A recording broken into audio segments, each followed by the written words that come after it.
Hello everyone, this is Tidewater Jake here, and for my very first YouTube video on my channel, Tidewater Rails and Hobbies, I wanted to take a look at this O-scale model that I picked up recently at the April 2023 York Show, and this is a Lionel Lionmaster Pennsylvania Railroad T-1 Duplex. And I'm going to be talking a bit about this model, why I chose it, the history behind it, and what makes this model special and entertaining buy for your money. So first, let's talk about the original prototype this model was based upon. The Pennsylvania Railroad T-1 4444 Duplex was originally developed around the mid-1940s, and about 50 or so production examples were developed in real life. It was the last steam locomotive Pennsylvania Railroad ever produced, and it was somewhat of a failure in real life, unlike the more well-known late steam examples such as the Norfolk and Western Class J or the C&O Greenbriers. It had some technical issues in reality that sort of limited its effectiveness. It was primarily prone to wheel slip at high speeds, and while there were ways to correct that, the Pennsylvania Railroad wasn't really interested in fixing those issues and developing this engine to be the best it could be, as it was heading straight into dieselization, and unfortunately, all of these engines were eventually scrapped. There is, however, fun fact, a foundation, a non-for-profit organization that is actually working to rebuild one of these engines from scratch. So take a look at that online if you're interested to see more of their work. Now, this model here is a Lionel Lionmaster version of the T-1, produced in 2003, specifically out of their Volume 2 2003 catalog. And it has TMCC control with Odyssey speed cruise, sound effects, steam, as well as a flickering firebox, crew talk sounds, as well as generally all of the various effects and features that you would expect from a TMCC engine of that era. Now, a bit more on the Lionmaster moniker in the title. The Lionmaster series of Lionel was an off-and-on series they developed over time in order to basically create finely detailed models that could fit on smaller curves. The best parallel I can think of, for those of you who know O-scale model railroading, would be the Rail King and Rail King Imperial lines produced by MTH, their competitor. And really, this model is just an outstanding buy for your money. It has great detail, great features, it looks fantastic running on the rails, but it can also run around tight curves that a full-scale Lionel T1, or MTH T1 for that matter, wouldn't be able to handle. Now, while I will be running this engine on 072 curves, because this engine looks fantastic no matter what size curves you run it on, it can go down to curves as small as 031. So if you have a smaller layout, or maybe, just not much track available or space available to set up your trains, this is an excellent option. If you happen to find one of these things, it's going to run pretty much anything above 027. Now, another quick note, I have modified this engine. All the other features are as factory installed except for the cruise. Now, when I first ran the cruise, it was a bit herky-jerky from the start and really not what I wanted to run. I primarily run cruise control engines, and I like them to be slow and smooth when they first start up. I even have a video of it when the first time I ran it, and you can see right now.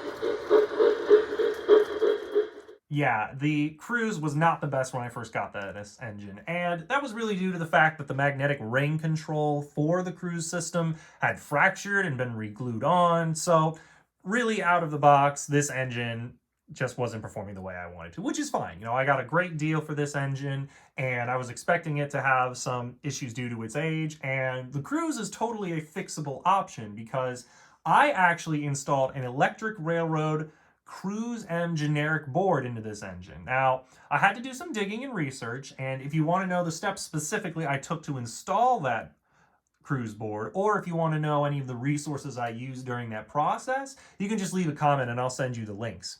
But overall, the installation was very easy, very manageable. I double checked my calculations and sort of made sure all of my ducts were aligned, and then plugged in the wires, made sure everything was set right, put the shell on, and it ran perfectly the first time I had it back together again. So you'll notice in the running session that this thing runs beautifully now, and while you might be able to find one that runs that great out of the box with the original Odyssey system, just know that if yours or any of these that you might find, if they have any cruise problems, that they're easily rectified with that Electric Railroad cruise control board.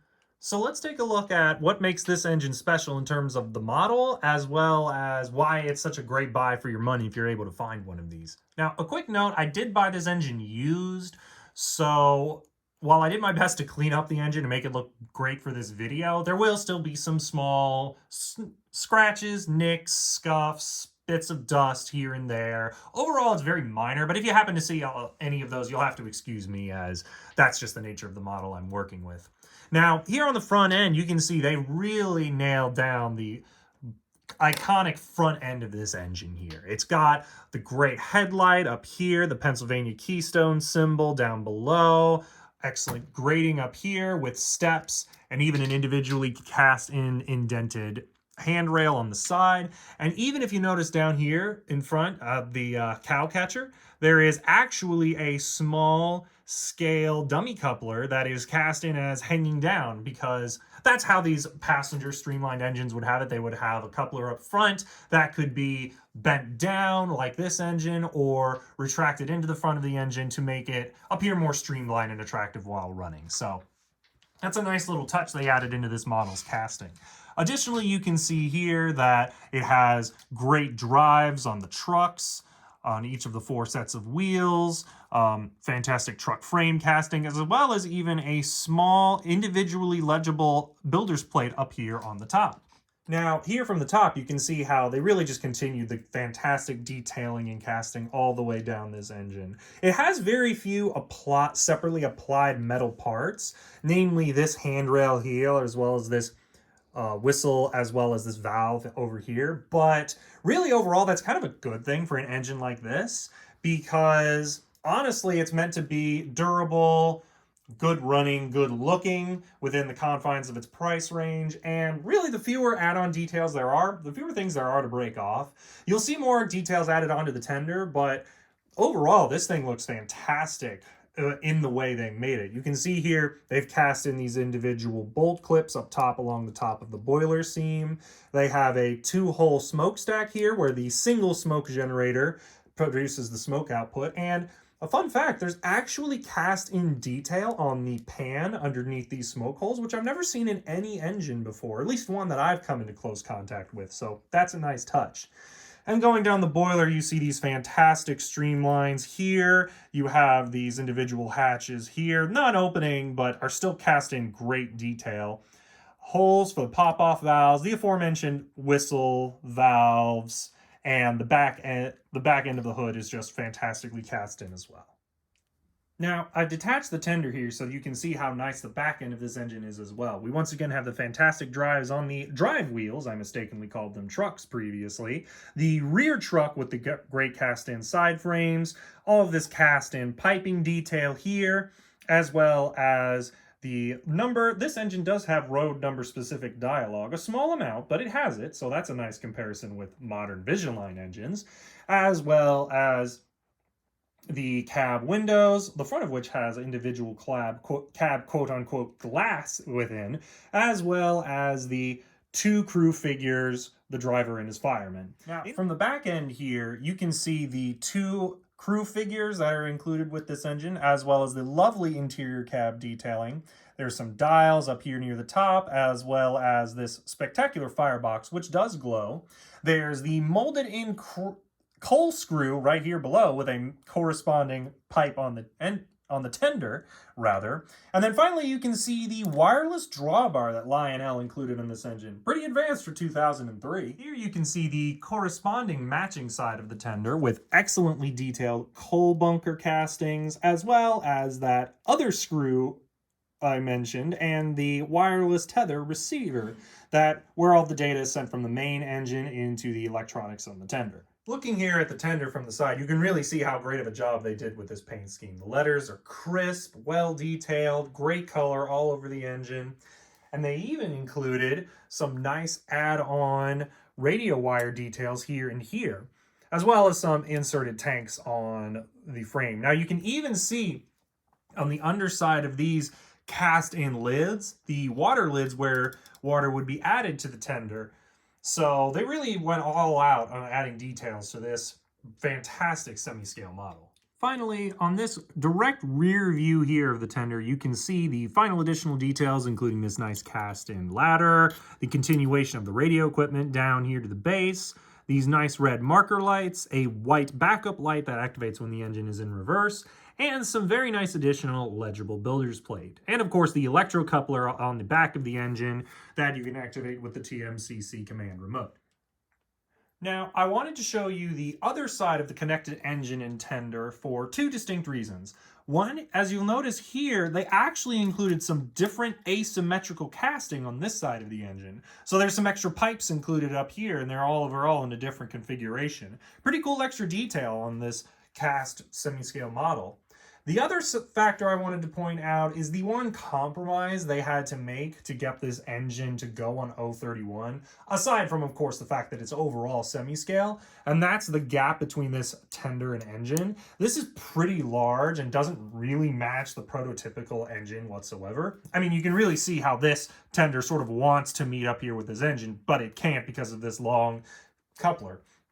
And that's, as I said, is really just a compromise they made to get this engine to go around 031 curves. And it's really not that much of a loss, in my opinion, because the added benefit of having this thing be able to run wherever you want it with such great detailing overall is not really that much of a deal. And while yes, this is a big gap here, it's not really any larger than you would say see on a standard legacy Mikado or most of the engines MTH made. So really, once you look at it that way and compare it with some other engines, this is really not that much of a deal breaker. So to wrap up the detailed discussion of this engine, I kind of wanted to show you what the underside of both the engine and the tender look like, as well as point out some additional details and features. So this engine has 2 pickup rollers on the main engine itself and 2 pickup rollers on the tender. That's pretty standard for TMCC engines of this era. You won't really see more of those pickup rollers being added until the legacy era. So that's really not to be expected for this engine in this time frame. It also has a nice little brass bell here on the underside of the frame, which I was very surprised to see when I took it out, as well as the fact that each of these drive trucks here, or rather drive wheel sets, has a separate individual motor underneath. So this thing actually comes with two motors, and that's very rare for a steam engine in O scale.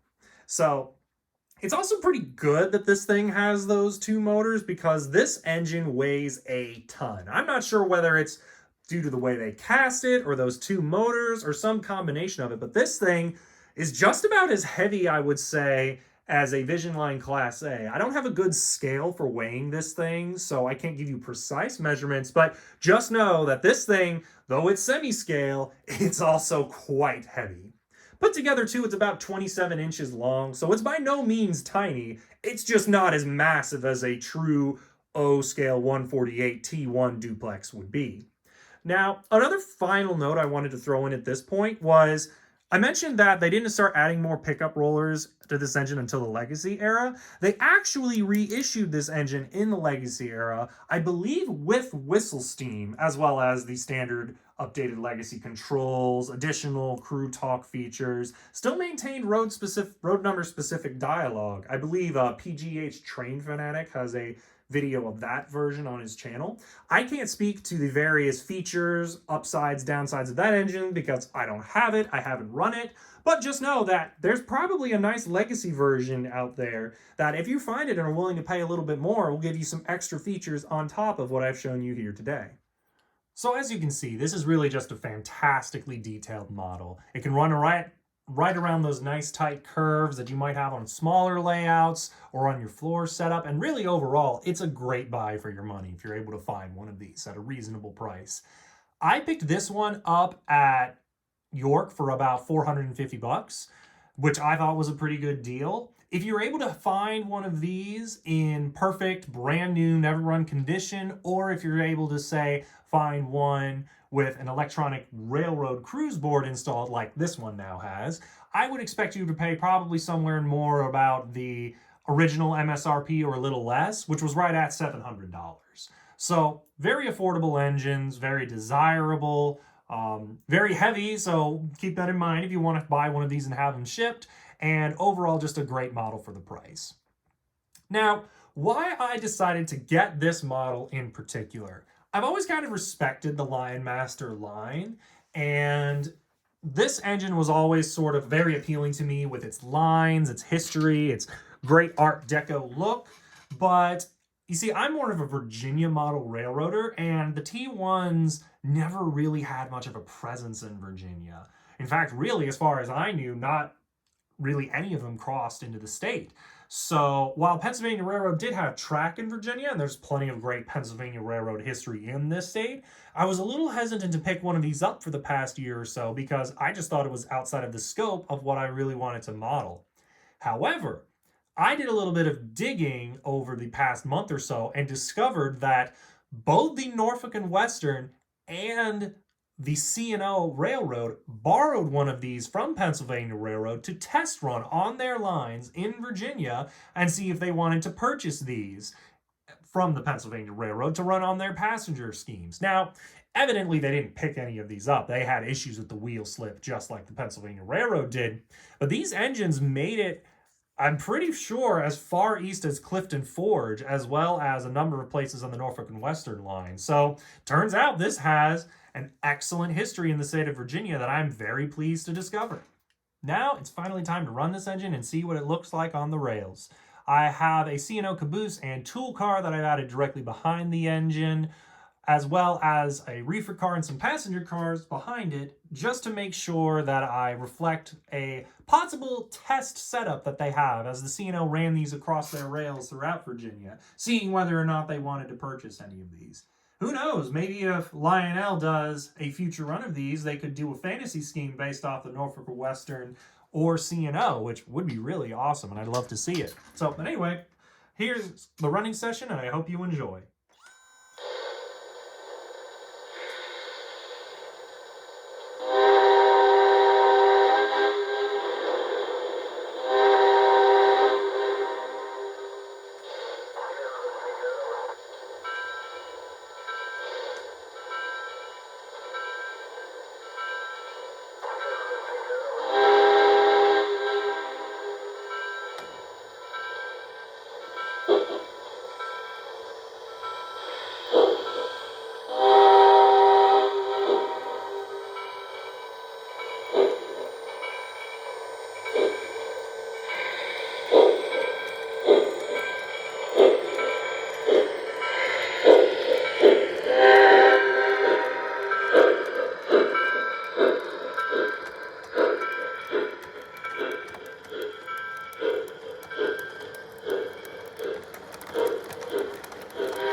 Well, that about does it for this video. Thank you everyone for watching. I really appreciate your time, and I hope you enjoyed learning about this unusual and rather interesting model from Lionel. I think this is a great product from their history, and it's just a lot of fun to run, and I had a lot of fun introducing all of you to it. So if you have any questions or comments, or really would just like to talk about anything I said in this video, then please don't hesitate to leave a comment. And thank you again for your time, and I hope you enjoyed. Have a great rest of your day.